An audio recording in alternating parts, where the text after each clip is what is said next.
Os amigos que estão nos ouvindo através do nosso som aqui, para nós é uma alegria e sempre um prazer a gente poder estar realizando os cultos aqui na Praça da Bíblia, compartilhando um pouquinho da nossa fé, compartilhando um pouquinho da nossa história com as pessoas aqui do nosso bairro. Nós somos aqui do Curado, a nossa igreja já está aqui há 42 anos e a gente tem pregado a palavra de Deus. Nós temos feito diferença aqui no nosso bairro com a nossa igreja, temos vários outros trabalhos realizados pela nossa igreja e isso glorifica o nome do Senhor. E nós estamos aqui exatamente para compartilhar no dia de hoje, o dia que nós estamos começando as nossas conferências de aniversário, hoje, amanhã e domingo, preferindo estar aqui na rua com as pessoas daqui do nosso bairro, as quais nós amamos e nos importamos, para falar a respeito de Jesus, para falar a respeito do amor de Deus para conosco, né? E eu quero ler um texto para trazer uma mensagem nesta noite.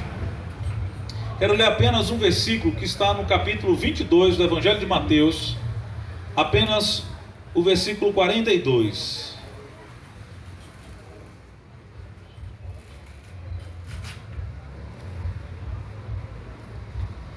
Na verdade, eu não quero nem ler o versículo todo, eu só quero ler a primeira parte do versículo. Mateus capítulo 22, você pode abrir a sua Bíblia aí em casa, ou se você tiver a Bíblia aqui na rua, você pode abrir a sua Bíblia. Capítulo 22, Mateus, eu quero ler somente o versículo 42, a primeira parte do versículo 42, que diz assim: que pensais vós do Cristo? Que pensais vós do Cristo? Essa é a pergunta que Jesus Cristo faz aos líderes religiosos daquela época. E esta é a pergunta que eu quero fazer para você nesta noite.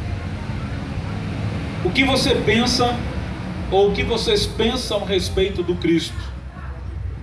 Quem é o Cristo? O que ele representa? O que ele significa de fato para você? E eu quero orar por você nesta noite, pedindo que Deus possa mostrar isso para você, o seu coração, nesse momento. Vamos orar. Senhor Deus, nosso Pai, nós estamos aqui diante do Senhor com os nossos irmãos, estamos nos alegrando nesta festa de adoração e de louvor ao Teu nome, Senhor. E nós queremos nesta noite pregar a Tua palavra, queremos que ela alcance o coração das pessoas que estão aqui, dos nossos irmãos, bem como também de todas as pessoas que estão nos ouvindo por meio do nosso equipamento de som, os transeuntes aí na rua, ó Deus, que eles possam ser impactados, possam parar, se interessar para ouvir, ó Deus, o que eles pensam a respeito de Cristo e quem de fato Cristo é. Ó Deus amado, fala profundamente aos nossos corações, Senhor. A Tua palavra, ela é poderosa, poderosa para transformar, poderosa para mudar, para renovar, ó Deus, poderosa para dar vida, Senhor. E é isso que nós queremos nesta noite. Queremos que a Tua palavra, por meio do Teu Espírito, ministre vida no coração das pessoas, para que eles conheçam a respeito de quem é Jesus, para a glória e honra e louvor do Teu nome. Nós oramos em nome de Jesus. Amém. Amém.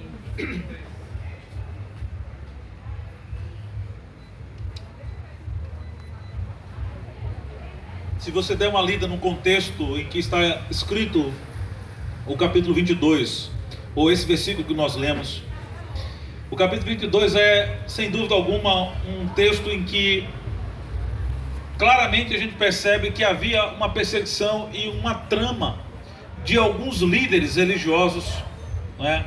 Aqui dos saduceus e também dos escribas e intérpretes da lei, para tentar pegar Jesus em alguma falha, para tentar fazer com que Jesus pisasse em falso, ou desse alguma resposta que não fosse uma resposta de fato verdadeira, porque eles não aceitavam e não reconheciam Jesus como sendo de fato o Messias, o Filho de Deus. Eles não viam Jesus como sendo aquele que vinha da descendência de Davi, como prometido por Deus desde o Velho Testamento. Eles não acreditavam nisso, e de todas as maneiras e de todas as formas, por todos os lados, eles tentavam o tempo todo pegar Jesus em alguma falha, fazendo com que Jesus pudesse responder alguma coisa que eles achassem que fosse errado. E aí eles perguntam a respeito de Jesus, querendo que Jesus desse um passo em falso, quando perguntam a respeito do tributo. E quando Jesus diz, olha, dê a César o que é de César e dê a Deus o que é de Deus, Jesus responde com autoridade, não é? E aí segue-se a respeito da ressurreição. Eles criam uma história, não é, para tentar pegar Jesus também aqui em falso, E Jesus diz: olha, vocês falam isso porque vocês não conhecem as Escrituras, nem conhecem o poder de Deus. E claramente Deus é o Deus da ressurreição, porque Ele não é Deus de mortos, Ele é o Deus de Abraão, de Isaac e de Jacó. E esses homens estão na presença do Senhor, vivos, assim como todos aqueles que já morreram em Cristo estão de fato vivos. E Jesus Cristo dá essa resposta claramente para eles. Só que aí chega Jesus e interroga esses homens, essas autoridades que se diziam de fato conhecer as Escrituras, que se diziam de fato conhecer a palavra de Deus, mas que na verdade não a conheciam verdadeiramente. E Jesus pergunta para eles o verso que nós lemos, né? Veja aqui o verso 21. Reunidos os fariseus, os interrogou Jesus: que pensais vós do Cristo? Que pensais vós do Cristo? E meus irmãos, essa pergunta é uma pergunta extremamente importante para nós, inclusive, pensarmos em nossos dias. Quem é de fato Jesus? Você já parou para pensar nisso? Porque claramente a Escritura nos afirma que Jesus Cristo é o centro da história. Ele é o Pai da eternidade. Jesus Cristo é o Criador, é o sustentador, é o Redentor. Ele é o Verbo que se fez carne entre os homens. É o Deus que se fez homem, que se despiu da sua glória para se tornar homem. É o Santo de Deus que se fez pecado sem ter cometido pecado algum. É o bendito Filho de Deus que se fez maldição. É o rico, porque Ele é o Senhor de todas as coisas, mas que se fez pobre.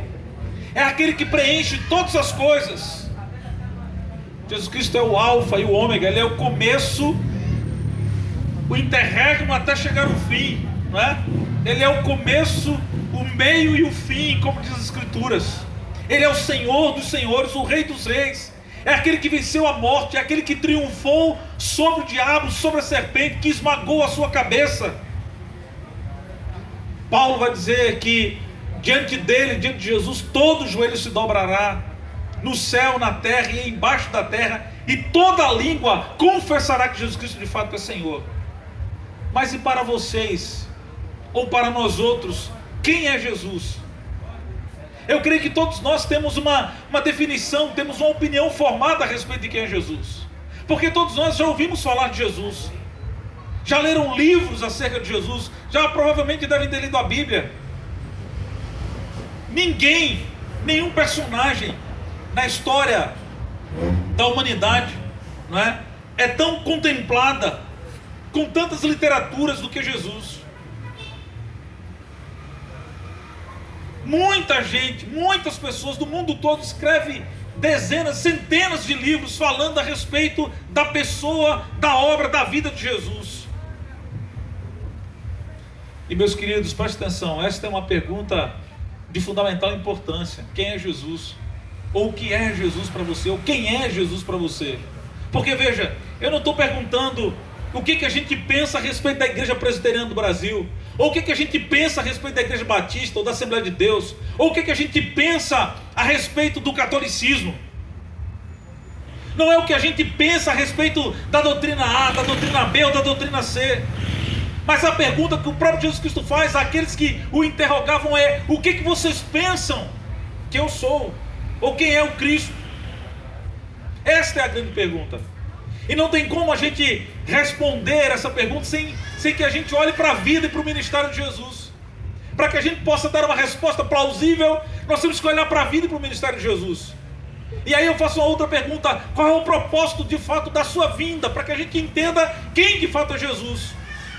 E veja que a Bíblia claramente diz que Jesus é o Filho de Deus, porque Ele desceu do céu, não é? Jesus, o seu trono de glória, estava na presença dos anjos, dos querubins, dos serafins, mas Ele abriu mão desta glória para se tornar de fato o homem. Ele se esvaziou, Ele se humilhou, Ele se tornou uma criança, Ele se tornou um carpinteiro, um humilde camponês da sua época.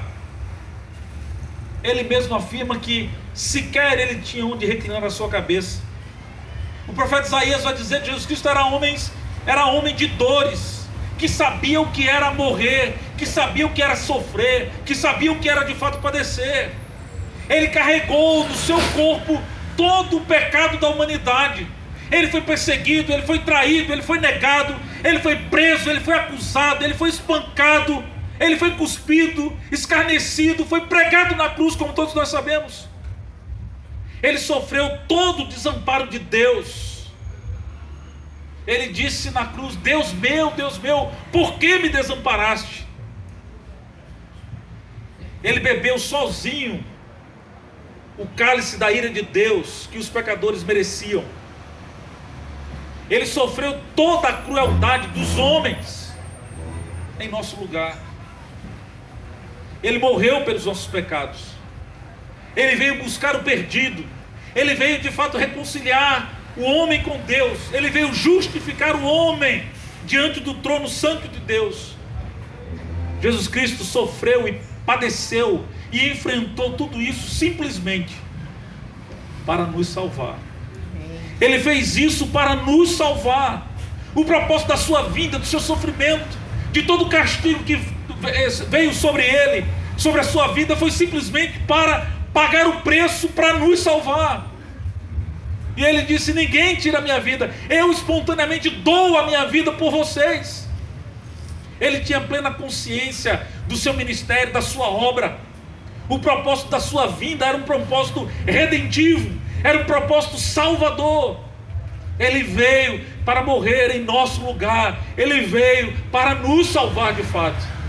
Será que você sabe disso? Será que você compreende isso? Será que você percebe o que Cristo fez por você, todo o seu sofrimento? Que o propósito da sua vinda, de se tornar homem, de passar por todo o sofrimento que ele passou, foi simplesmente para nos salvar da condenação eterna, nos salvar da separação eterna de Deus, nos salvar do nosso julgamento que nos levaria para o inferno. Jesus Cristo veio para nos salvar. Amém. Para que nós pudéssemos estar para sempre com Ele na glória.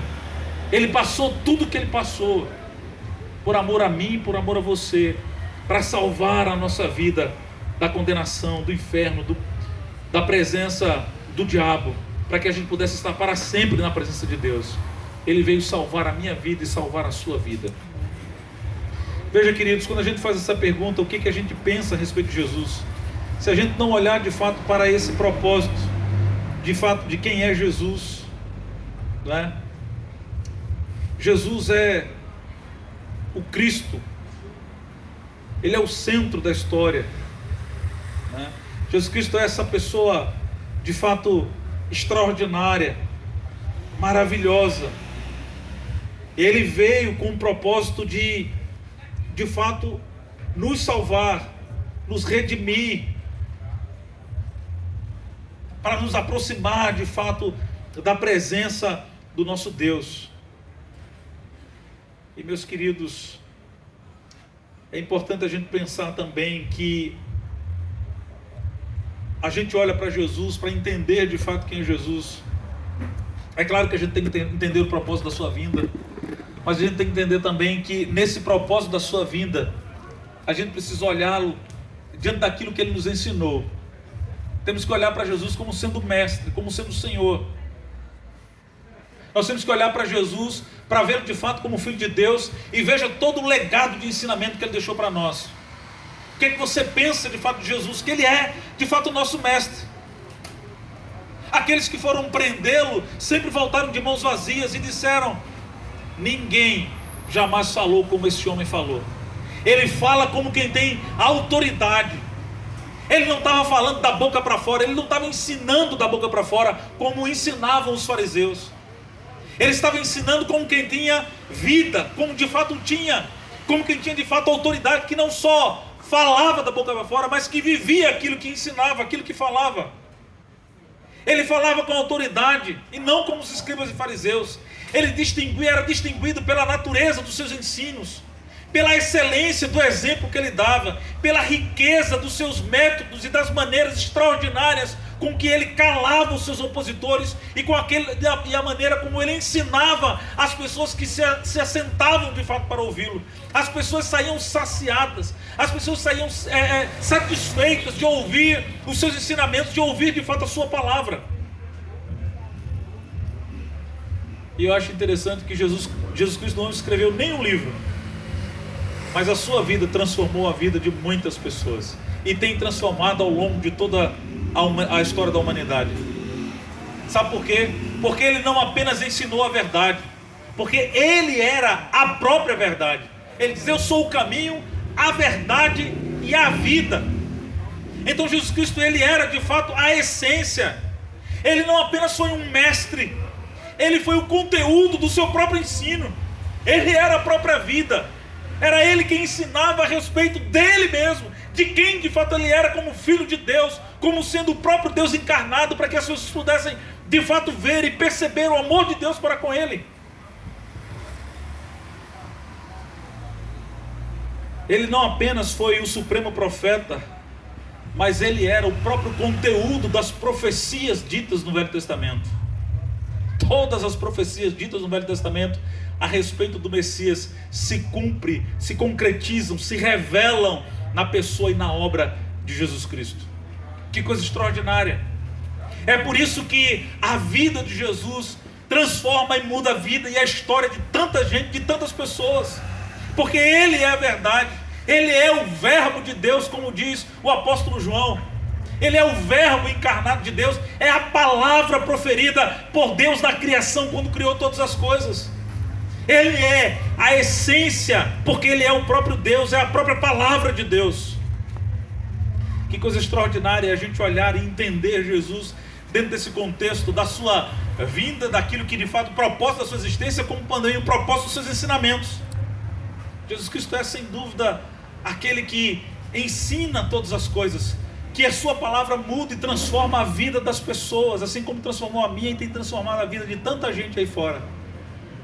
Quando se depara de fato com os seus ensinos, quando se depara de fato com aquilo que os apóstolos escreveram a respeito dele, as pessoas se rendem, se entregam, porque a sua palavra é fiel, porque a sua palavra é verdadeira, porque a sua palavra, ela tem poder para mudar, ela penetra, como diz o autor de Hebreus, como espada de dois gumes, a ponto de dividir alma e espírito, juntas e medulas, e apta para desfazer os pensamentos e os propósitos do coração. Esse é o próprio Jesus, é a sua palavra, é o verbo de Deus encarnado, é o Emanuel, é o Deus que está presente conosco. Amém. E não tem como a gente ler os evangelhos, ler a respeito de Jesus e não ser impactado pela vida de Jesus, porque ele não somente falava, ele vivia aquilo que ele próprio ensinava. Que coisa extraordinária! Conhecer a Jesus é conhecer a sua palavra. Saber quem é Jesus é conhecer os seus ensinamentos e viver os seus ensinamentos. E esse tem sido o desafio para todos nós. A gente tentar viver aquilo que Cristo de fato deixou como legado, como ensinamento, com a sua própria vida, e não só com aquilo que ele falou, mas com aquilo que ele próprio viveu. Esse é o desafio de nós sermos cristãos, é de vivermos a vida de Jesus Cristo na nossa vida, é de fazer com que esse evangelho que ele escreveu se torne real, se torne verdadeiro na nossa vida, no nosso testemunho, naquilo que falamos, naquilo que vivemos, como nós nos relacionamos, para que possa impactar a vida das pessoas pelo que Cristo fez na nossa própria vida. A outra coisa que a gente pode ver é que para a gente entender Jesus, a gente precisa também entender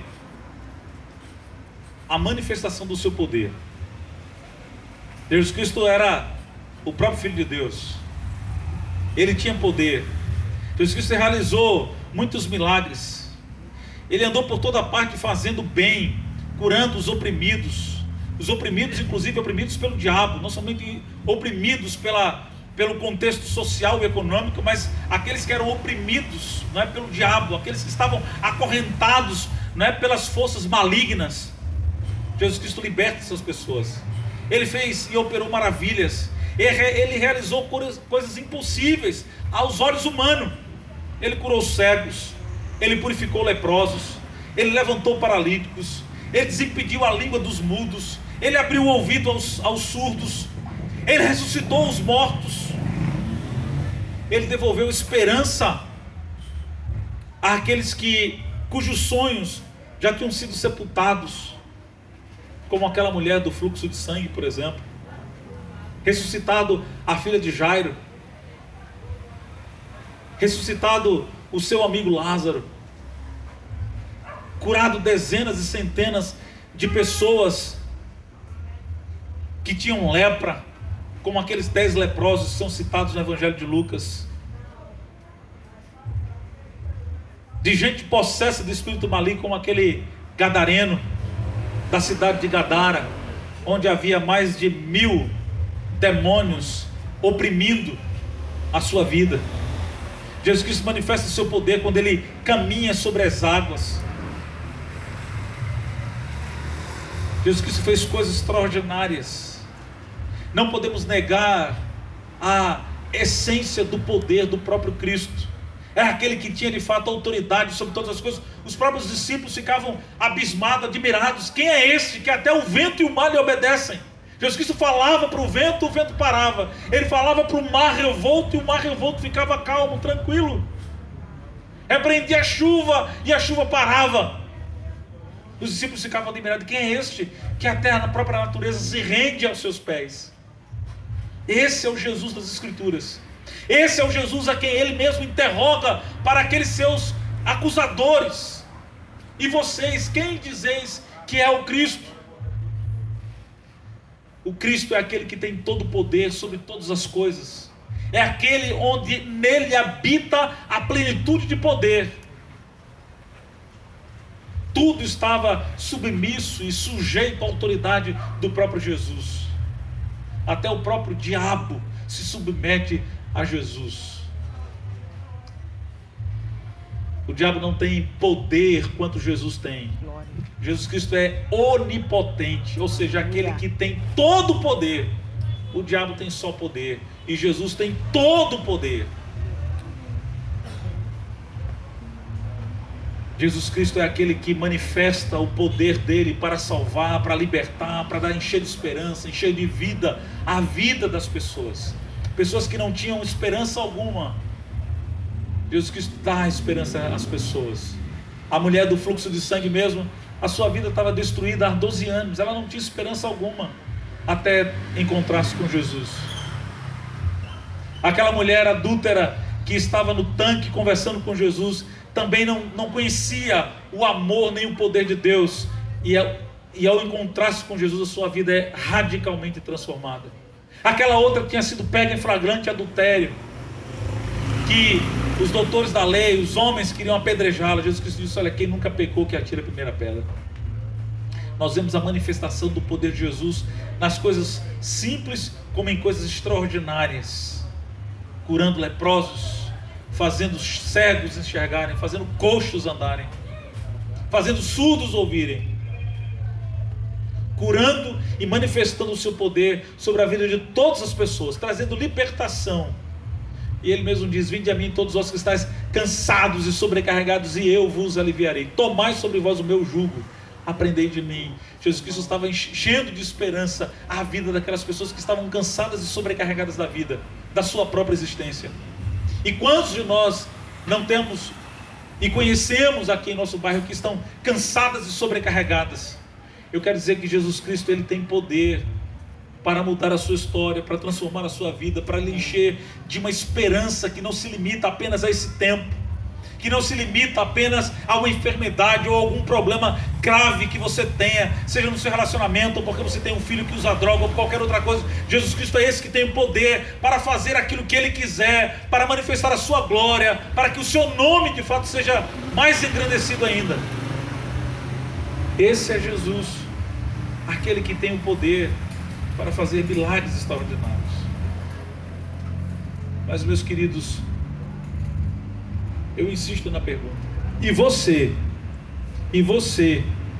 o que pensa a respeito do Cristo? E aí eu quero concluir dizendo a você o seguinte: ou você o reconhece como Filho de Deus, ou então a gente vai dizer que Jesus Cristo não passou de um louco, desvairado, porque dizendo-se santo ou sem pecado, afirmou, viveu, pregou aquilo que não era. Mas deixa eu dizer uma coisa: a Sagrada Escritura nos diz o seguinte: o inferno, a terra, o céu nos comprovam claramente que Jesus é o Filho de Deus, que é o único Salvador. E aí eu pergunto: como é que você pode escapar se você rejeitar a Cristo? E veja bem, você não pode ser neutro nesta questão. Você não pode ficar em cima do muro. Você não pode ficar em cima do muro. Você não pode ficar neutro. Você não pode rejeitar. Ele mesmo diz assim: quem não é por mim, é contra mim. Então não existe meio termo. Ou você está com Cristo e reconhece de fato quem Ele é, ou você está sem Ele, porque você não reconhece quem de fato Ele é. Será que hoje você está com o seu coração aberto? Será que hoje Deus está derramando a sua graça sobre a sua vida, para que você possa receber desta graça hoje no seu coração? Recebendo a Jesus como Senhor e como Salvador? Será que hoje você quer dobrar os seus joelhos e render-se a Ele? Será que hoje você quer que Ele seja o seu advogado, o seu paráclito, aquele que vai estar do seu lado? Porque se hoje você receber a Jesus como o seu Salvador, como o seu Senhor, Ele vai ser o seu advogado, porque um dia Ele poderá ser o seu juiz. Hoje Jesus Cristo oferece descanso para a sua alma. Hoje Ele lhe dá a água da vida. Hoje Ele é o caminho, a verdade e a vida para os seus pés, a verdade para a sua mente, a vida para a sua alma. Hoje Ele quer reconciliar você com Deus. Hoje os seus braços estão abertos e lhe convida: vinde a mim todos vós que estáis cansados e sobrecarregados, e eu vos aliviarei. Hoje Ele está fazendo eu estou lhe fazendo essas perguntas, porque Ele se oferece dessa forma para mim e para você. Porque um dia vai ser tarde demais. Ele vai voltar para julgar, e aí não vai dar mais tempo para você tomar nenhum tipo de decisão. Será que hoje você vai estar sentindo que Deus está falando no seu coração? Será que hoje você está sentindo que o Espírito Santo de Deus está incomodando você, inquietando você, para que você possa tomar uma decisão e reconhecer de fato Jesus como sendo o Cristo, o Filho do Deus vivo, aquele que morreu por você, aquele em quem a plenitude de poder habita, aquele a quem pode trazer paz, salvação, perdão, reconciliação, vida, esperança, aquele que de fato manifesta o seu poder para nos fazer viver uma vida de fato para Ele. Será que hoje você está disposto a tomar essa decisão? Hoje é dia de salvação para você nesta noite, meu querido. Amém. E a palavra de Deus nos diz: se você ouvir a voz de Deus, não endureça o seu coração. Renda-se à graça salvadora de Cristo Jesus nesta noite. Tome uma decisão. Tome uma decisão por Cristo. Entregue a sua vida a Cristo. E venha viver essa vida de Cristo conosco. Venha conhecer a Cristo, caminhar com Cristo junto conosco. A caminhada de noite, Deus possa tocar no seu coração e fazer você ter esse encontro com Cristo, para a glória e honra e louvor dele. Que Deus nos abençoe. Amém. Amém.